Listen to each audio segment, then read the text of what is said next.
Comenzamos Su Caso en Casa. Estamos en directo para responder todas las inquietudes que ustedes tienen en relación con el tema de hoy, que es muy común en nuestra vida cotidiana, las asambleas. Estamos en época de asambleas. Normalmente entre febrero y marzo se realiza la Asamblea General en las urbanizaciones o unidades residenciales más conocidas como propiedad horizontal.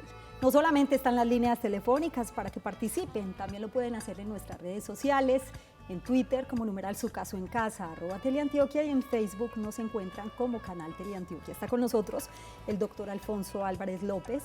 Él es el director ejecutivo de ASURBE, que es una institución, la entidad encargada de regular el tema de la propiedad horizontal aquí en la ciudad de Medellín. Muchísimas gracias por acompañarnos nuevamente, doctor Alfonso, bienvenido. Gracias, Yasmín, y un gustazo poder estar nuevamente compartiendo estos temas de la propiedad horizontal, que son de interés general.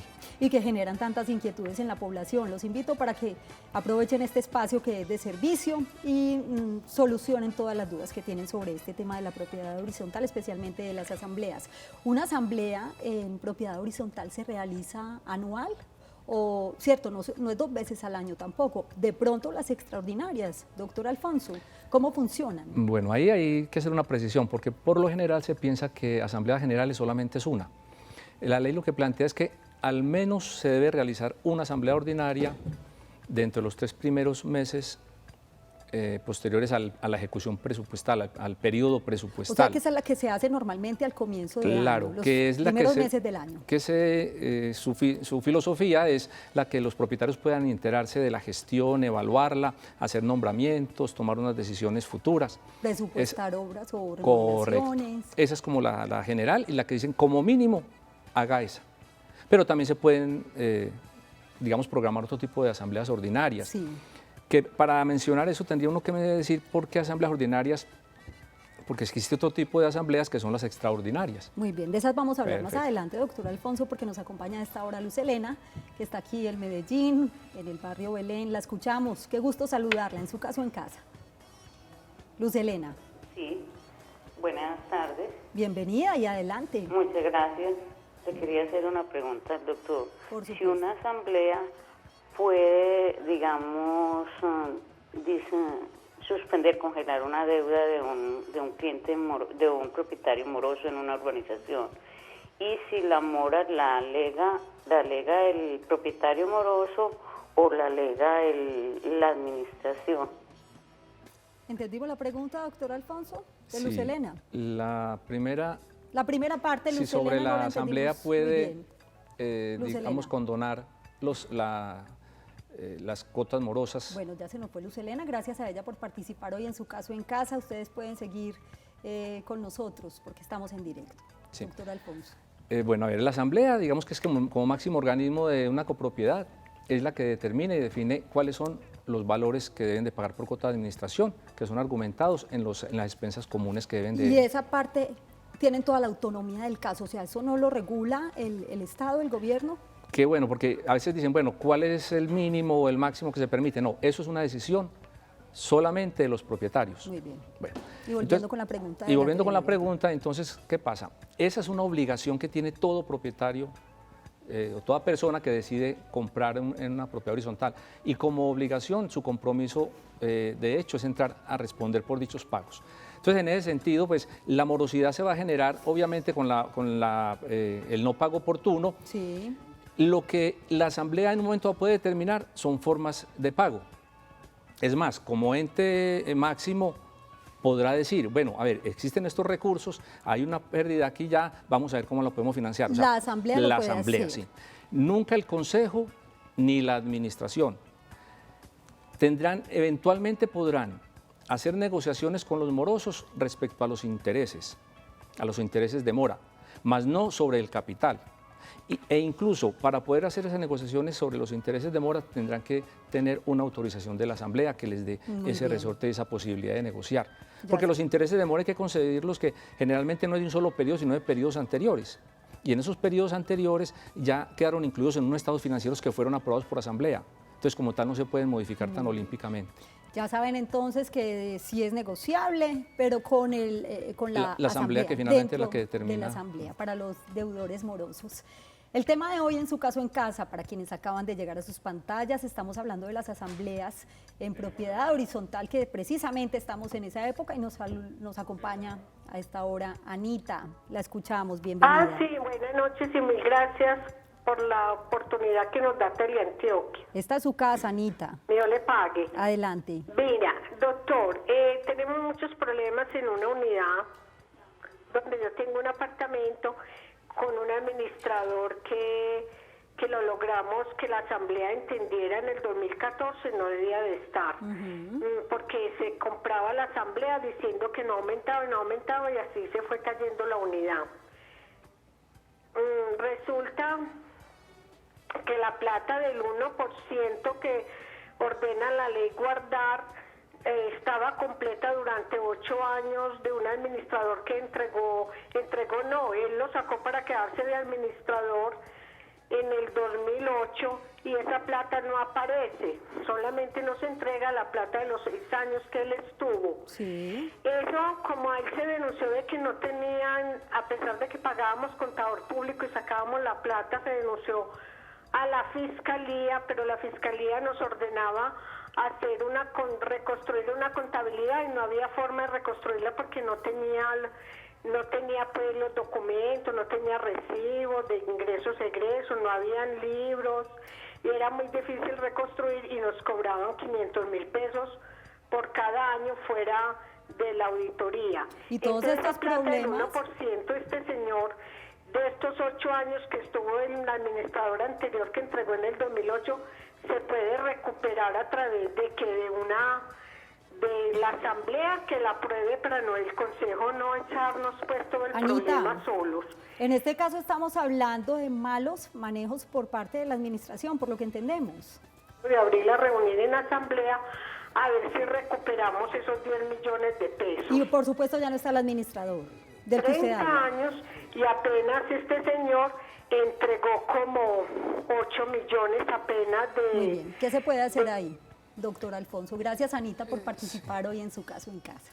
Bueno, lo primero que hay que tener muy claro es que los administradores no se nombran ni se autonombran, ni son los que van a influir, digamos, directamente los que toman decisiones por propietarios. Esa decisión la tiene que tomar un consejo de administración y de alguna forma esos miembros del consejo de administración serán responsables solidariamente con una mala gestión administrativa, porque en esencia es casi que un mismo órgano. Con respecto al tema de esos posibles faltantes, eso es bien delicado manejarlo, porque finalmente la contabilidad es una prueba contundente para cualquier proceso. Y adicional a eso, pues se recomienda hacer un trabajo de auditoría en el que se pueda determinar claramente cuáles son las cifras, cuáles son las circunstancias para poder entrar a generar una demanda. Esa demanda, pues seguramente puede ser de tipo penal, pero previo a unos procesos pues, digamos, de concertación. ¿Y ante quién se hace esa demanda? Ante un juez, ante un juez, sí. Ya puede ser una demanda civil o una demanda penal. Ya depende pues, de las características de esa. En este caso, la demanda sería contra el administrador, correcto. ¿Y si no hay rastro de él? Y si no hay rastro de él, ahí viene el tema delicado a veces para los miembros del consejo, ¿sí?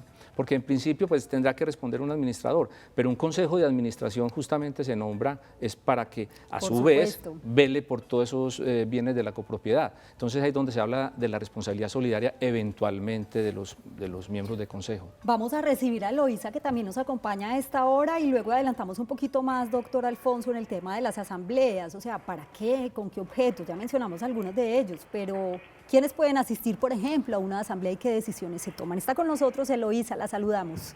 Qué gusto escucharla. Usted se encuentra en Bucaramanga, me dijeron. Eloísa.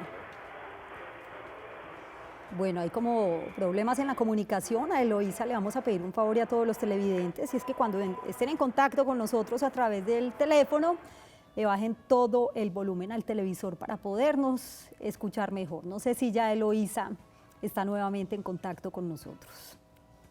Eloísa, ¿ya nos escucha? Eloísa. Vamos a darle tiempito a Eloísa. Yo mientras tanto quiero recordarles a ustedes las líneas telefónicas para que sigan comunicándose con nosotros en el 232-4604 y 018-051-5015. Doctor Alfonso, mientras recuperamos la comunicación con Eloísa, ¿para qué sirve una asamblea general y qué tipo de decisiones se toman y quiénes pueden asistir?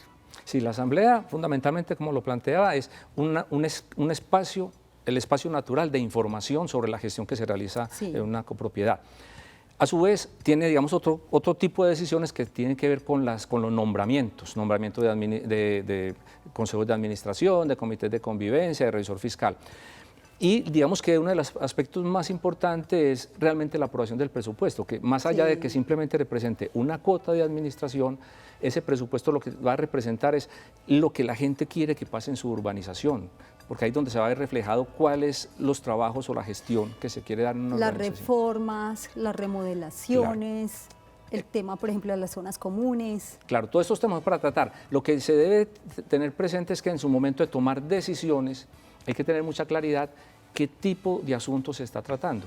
Porque hay unos temas que pueden simplemente decidirse con la mayoría, o sea, con el más del 50% del coeficiente, y hay otras decisiones que ya son de digamos, de un impacto más significativo, que se exige lo que llaman un quórum calificado, que es más del 70%. Y hay temas también que no necesariamente se deben trabajar en las asambleas de propiedad horizontal, ¿cierto? Claro, mire, incluso hay donde se... Como para no perder tiempo. Claro, ahí donde está el problema ese de las proposiciones y varios. Las asambleas fundamentalmente son para tomar decisiones.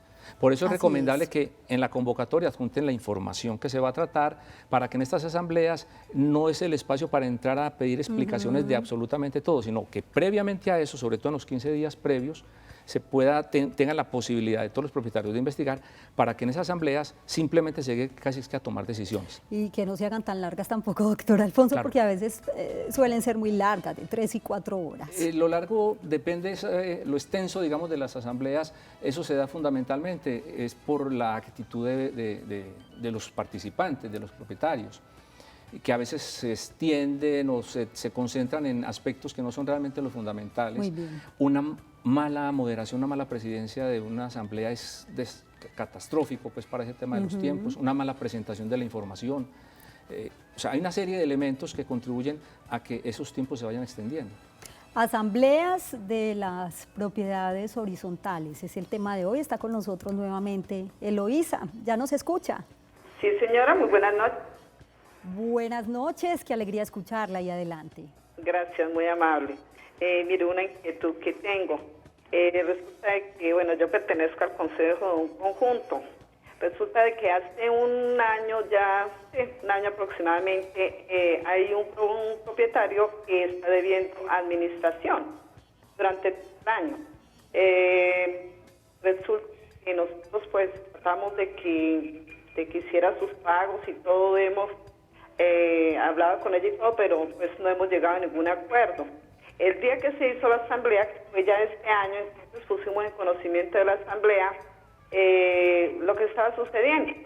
Entonces la asamblea nos dice que nosotros eso nos dejan a nosotros los del consejo, que miremos cómo decidimos la forma de pago, que todo, o sea, que lo solucionemos nosotros. Entonces, pues mi pregunta es la siguiente: ¿sí es viable que nosotros los del consejo lleguemos a una negociación como consejo de administración? De administración.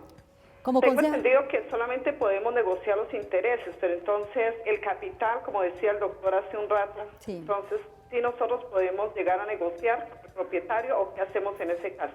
Gracias, Eloísa, por participar hoy en su caso en casa. Doctor Alfonso, tema bien interesante, porque lo que hablábamos ahorita, hay decisiones que se toman desde el Consejo de Administración, como otras decisiones que se toman desde la misma asamblea.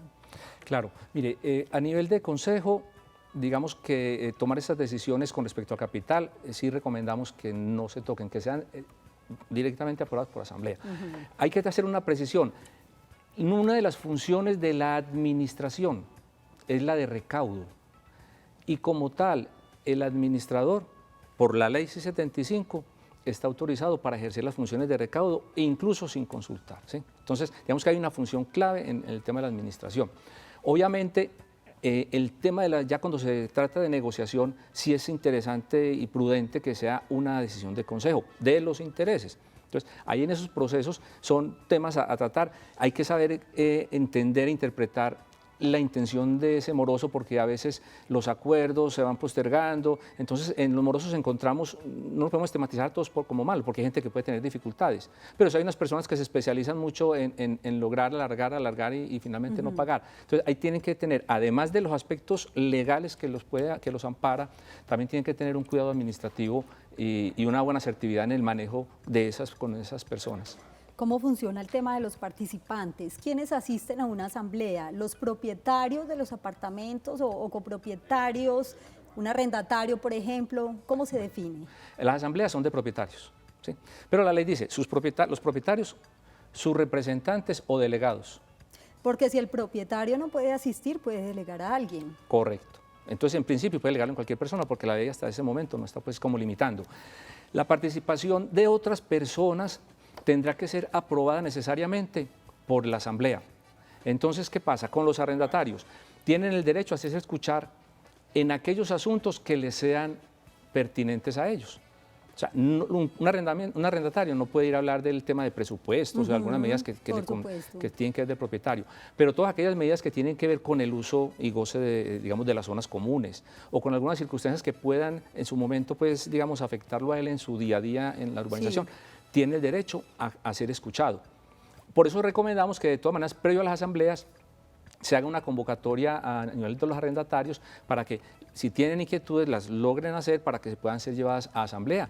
Y eso son argumentos adicionales para la toma de decisiones tan importantes que se toman en este espacio. Perfecto. Está con nosotros Olga en el municipio, no. Ah, bueno, sí, en La Estrella. Sí. Olga. Sí, señora, buenas tardes. Bienvenida. Muchas gracias. ¿Cuál es su caso? Mi inquietud es la siguiente. Yo vivo en una urbanización cerrada, de casas bifamiliares. Sí.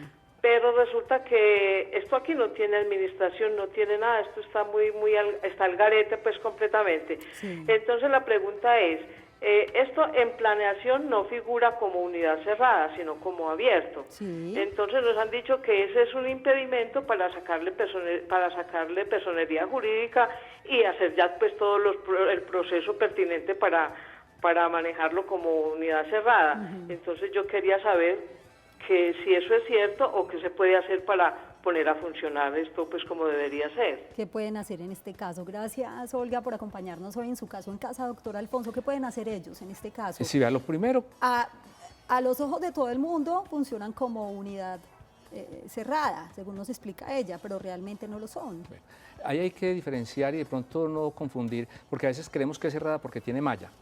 ¿Sí? Y eso de que tenga malla, digamos, hay unidades que son abiertas, pero por algún arreglo que hacen con los municipios les permite un cerramiento, o sea, no es nada que tiene que ver. Lo que tiene que consultar claramente, pues, con detalles son los reglamentos de la copropiedad. Si esas construcciones se hicieron bajo el régimen de propiedad horizontal, tienen la necesidad de tener un representante legal, que tendría que ser un administrador.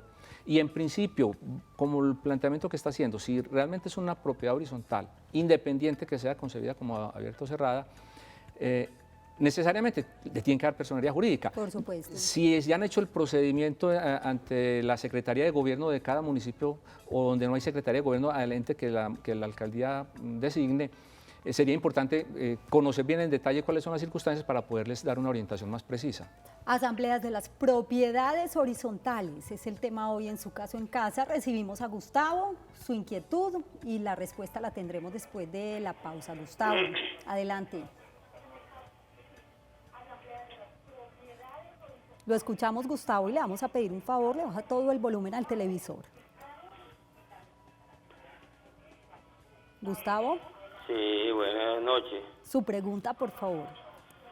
La pregunta mía es lo siguiente, lo que pasa... Sí. Gustavo. Ya, sí. Lo que pasa es que yo tengo un problemita. Sí.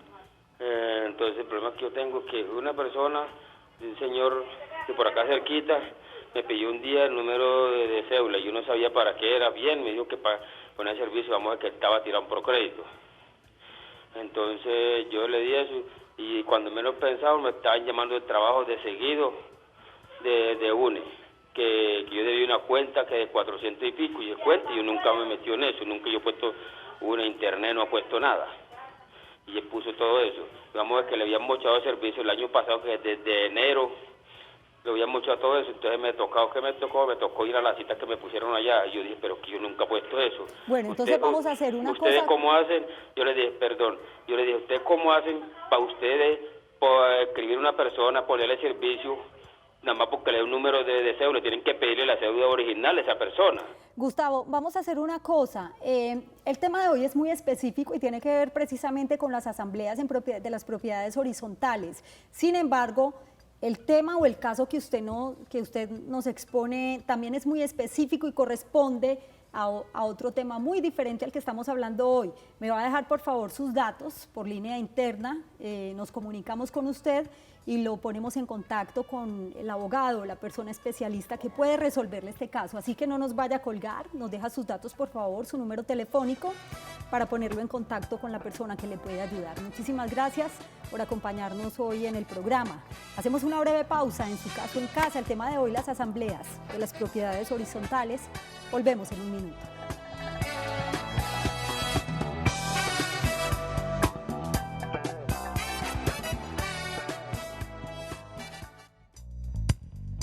Regresamos a Su Caso en Casa. Gracias por continuar con nosotros. El tema de hoy, las asambleas de las propiedades horizontales. Muy importante tener presentes los siguientes datos para recordar. Artículo 37 de la Ley 675 de 2001, la Asamblea General la constituirán los propietarios de bienes privados o sus representantes o delegados reunidos con el quórum y las condiciones previstas en esta ley y en el reglamento de propiedad horizontal. Algunas funciones de la Asamblea de Propiedad Horizontal, según la Ley 675 de 2001, son las siguientes. Solo son algunas que extractamos de esta ley, ya hemos mencionado algunas de ellas y acá tenemos otras. Nombrar y remover libremente al administrador y a su suplente cuando fuera el caso, para periodos determinados, y fijarle su remuneración. Aprobar o improbar los estados financieros y el presupuesto anual de ingresos y gastos que deberán someter a su consideración el Consejo de Administración y el administrador. Nombrar y remover libremente a los miembros del Comité de Convivencia para periodos de 1 año en los edificios o conjuntos de uso residencial. Aprobar el presupuesto anual del edificio o conjunto y las cuotas para atender las expensas ordinarias o extraordinarias, así como incrementar el fondo de imprevistos cuando fuera el caso. Elegir y remover los miembros del Consejo de Administración y cuando exista, al revisor fiscal y su suplente, para los periodos establecidos en el Reglamento de Propiedad Horizontal, que en su defecto será de 1 año.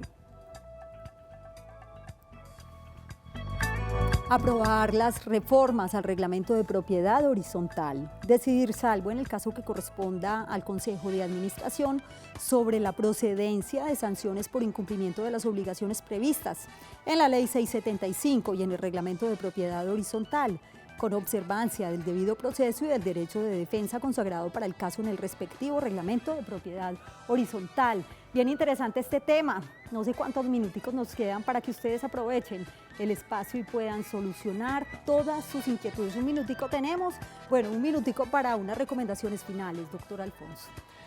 Sí, mire, por favor, es importante el cumplimiento de la norma para el desarrollo de las asambleas, pero tan o más importante que estos son las actitudes de nosotros los propietarios. Realmente esos espacios los tenemos que aprovechar en pensar de manera positiva, en sumar y no restar, porque finalmente es una reunión y resulta que estamos separados, estamos totalmente contrarios. Entonces, como tal, hombre, mírense como socios, como vecinos y piensen de manera positiva en qué es lo mejor para ustedes.